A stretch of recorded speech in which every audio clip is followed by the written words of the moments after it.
a character like Thor who is a whole mixture of things. You know, he's sexy, he's intelligent, he's brutish, he's incredibly strong, he's headstrong, he's reckless, needs to understand how powerful he is and how to use that power.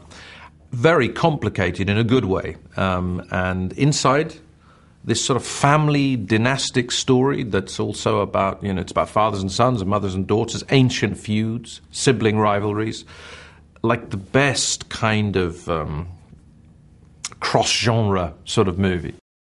Thor can never be boring. He's got too much passion going on. He's got too much of a twinkle in his eye. But he's got to understand what it takes to acquire some sense of proper leadership. And to do that, he has to be brought to contemporary Earth.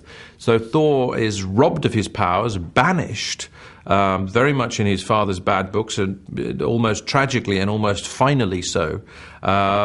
So he has to work very hard to find out who he is and how to get back home. So in that sense, this is a classic story of the voyage away and the return. It's the story of the prodigal son, if you like, but he's a pretty sparky prodigal son.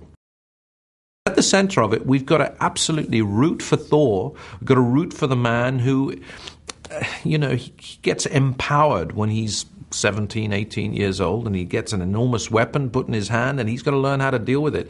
That familiarity, that recognition of people growing up, you know, the rites of passage.